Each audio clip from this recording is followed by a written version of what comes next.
и постоянно совершенствует свое исполнительское мастерство. Она наша национальная гордость, потому что своими песнями она украшает многие концерты и официальные мероприятия. Итак, встречайте бурными аплодисментами на сцене Анна Драгу!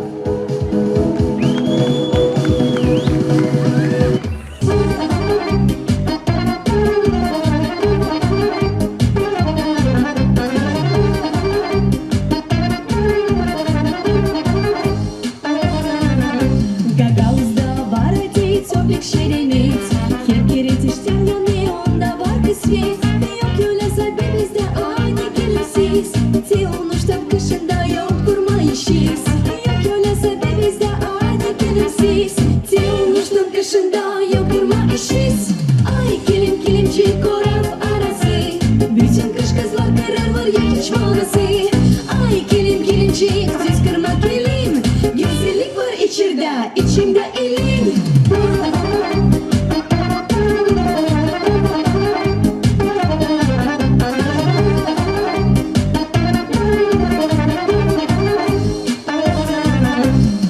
bir payda şeli boyar içeri.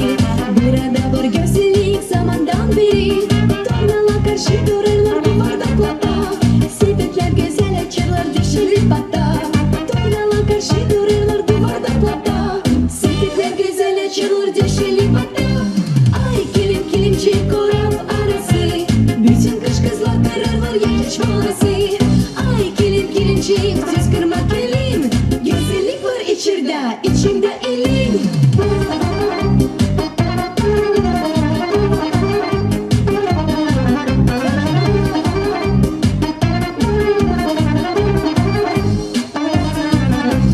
Şenlikte güzel yaşarlar gönlü davuzlar.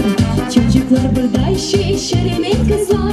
Çok türlü burada kelin var bak güzelini. Asacan sen duvara kaptığının dilini. Çok türlü burada kelin var bak güzelini. Asacan sen duvara kaptığının gelini. Ay kilim kilimci korap arası. Bütün kış kızlar karar var yaş molası. Ay kilim kilimci düz kırmak elim. Güzellik var içeride, içimde elin.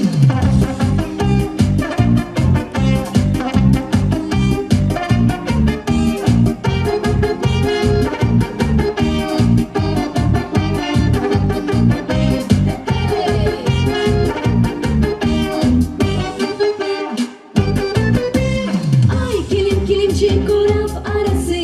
Bütün kış kızlar karar var ya hiç molası. Ay kilim kilimci düz kırmak elim. Güzellik var içeride, içimde elin.